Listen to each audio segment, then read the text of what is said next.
करेंगे। चुनाव जब हुए थे वोट किसे डाला? वोट तो हमने एमएलए जो बने उनको ही डाले हैं। अब एमएलए साहब क्या कहते हैं? एमएलए के साहब के घर पे जाते हैं, तो दरवाजे खुले रहते हैं या बंद रहते हैं? वो बंद रहते, हमारे लिए नहीं खुले। वो अपने लिए बस अपनी तनख्वाह के बारे में बोलते हैं, हमें 5 लाख कर दो, 6 कर दो, हमारा ये लाख 2 लाख से गुजारा नहीं चलता, हमारा घर नहीं चलता, तो हमारी कोई नहीं सोचता है। जम्मू कश्मीर के अंदर सरकार तो बन गई है, लेकिन सरकार बनने के बाद भी तमाम डेली वेजर्स लगातार परेशान नजर आ रहे हैं। आज फिर से डेलीवेजर संघर्ष समिति जो है वो सामने आई है। इस वक्त यहाँ पर प्रेसिडेंट और उसी के साथ डेली वेजर्स जो है वो सामने आए हैं और ये साफ चेतावनी दे रहे हैं कि आखिरकार 31 तारीख तक जम्मू कश्मीर की मौजूदा सरकार अगर इनको लेकर कुछ सोचती नहीं है तो उसके बाद ये दिल्ली का घेराव करेंगे। तो मेरे साथ सनीकांत जी, क्या अहम क्या है? सड़कों पर प्रदर्शन कर लिए, कड़छियां बजा दी, थालियां बजा दी, लेकिन सरकार सुनने को तैयार नहीं। कड़छियां भी बजाइए, पतीले भी बजाएंगे, अब ऐसी बात नहीं है। और रोडों पे आएंगे और परिवार समेत आएंगे।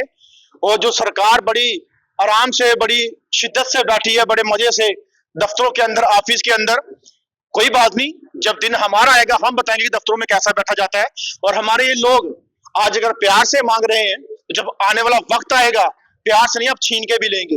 और रही बात जम्मू कश्मीर के अंदर, हमने 31 तारीख तक का ऐलान किया था कि हमारी मांगों को पूरा कर दीजिए और प्रशासन को, हमने सरकार को टाइम भी दिया था। और अगर 31 तारीख को मीटिंग में कोई ऐसी चीज फाइनल नहीं होती तो 1 तारीख से जम्मू और कश्मीर के अंदर जितने भी हमारे संघर्ष समिति के बैनर तले लोग जुड़े हैं वो टोटल पैंडम स्ट्राइक में जाएंगे। और उसमें हमारी नो वेजिस नो वर्क का जो है एक नारा रहेगा और हमारी मांगों को पूरा करेंगे तो तब जाके चुप करके बैठेंगे, वरना हम नहीं बैठेंगे।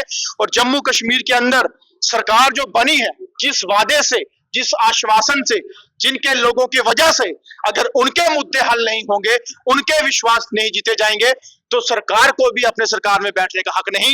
या तो हमारी मांगे पूरी करवा दो, नहीं तो सरकार से उठ के बाहर आ जाइए और सरकार छोड़ दीजिए। अगर आपको दम नहीं है सरकार चलाने का, आप एक दूसरे को बताने और तंज कसते हैं, मेरे पास कुछ नहीं, उसके पास सब कुछ है।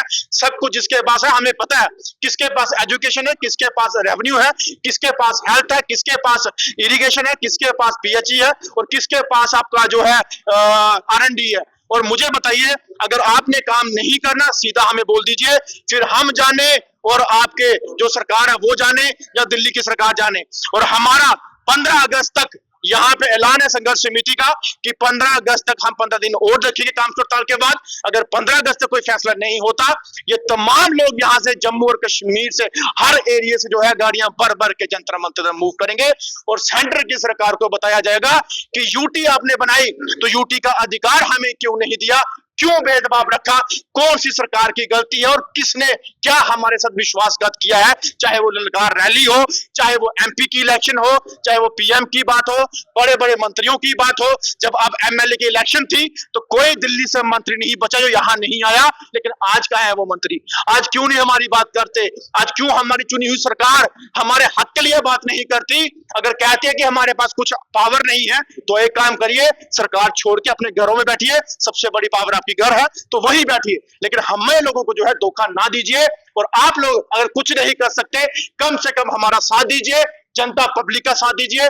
जनता पब्लिक अगर सरकार बना सकती है, सरकार तोड़ भी सकती है। और अगर आप जनता का साथ देंगे तो जम्मू कश्मीर के वो फैसले हो सकते हैं जिसके लिए आपने सरकार बनाई, वो जनता फैसला करेगी। दिल्ली का घेराव ये करने जाएंगे, कुछ महिलाएं हैं यहाँ पर, इनसे बात करेंगे। चुनाव जब हुए थे वोट किसे डाला? वोट तो हमने एमएलए जो बने उनको ही डाले हैं। अब एमएलए साहब क्या कहते हैं? एमएलए के साहब के घर पे जाते हैं, तो दरवाजे खुले रहते हैं या बंद रहते हैं? वो बंद रहते, हमारे लिए नहीं खुले। वो अपने लिए बस अपनी तनख्वाह के बारे में बोलते हैं, हमें 5 लाख कर दो, 6 कर दो, हमारा ये लाख 2 लाख से गुजारा नहीं चलता, हमारा घर नहीं चलता, तो हमारी कोई नहीं सोचता है। आपको पता सरकार में करोड़ों की गाड़ियां नहीं आई? वो बोलते हैं हमारे लिए नई नई गाड़ियां चाहिए, हमें नए नए बंगले चाहिए, हमें 5-5 लाख तनख्वाह चाहिए। तो हमें यही 30 रुपए जो थे, तो अगर सबकी तनख्वाह बढ़ी है तो हमारी 20-25 साल से यही 30 रुपए दिन का ये होता 30 रुपए। कहाँ 30 रुपए से क्या आता है? एक लूने की गुत्थी नहीं आती 30 रुपए की।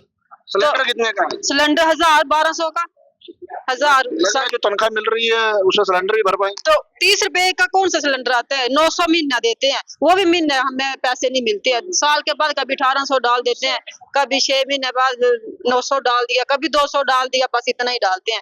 तो कौन सा गुजारा होता है उससे? सरकार आने के बाद भी लोगों ने सोचा था जम्मू कश्मीर की सरकार बनेगी, लोगों के मुद्दे हल होंगे। लगभग समय गुजरता जा रहा है, अभी भी पावर को लेकर उमर की सरकार रोते हुए नजर आ रही है। एक और उमर अब्दुल्ला और एलजी के बीच ये देखने को मिल रहा है, लेकिन इसी के बीच जो डेली वेजर्स हैं वो लगातार सड़कों पर थालियां और तालियां बजाते हुए नजर आ रहे हैं। प्रदर्शन लगातार देखने को मिल रहे हैं। दैनिक सवेरा के साथ अंकुश भंडारी, जम्मू।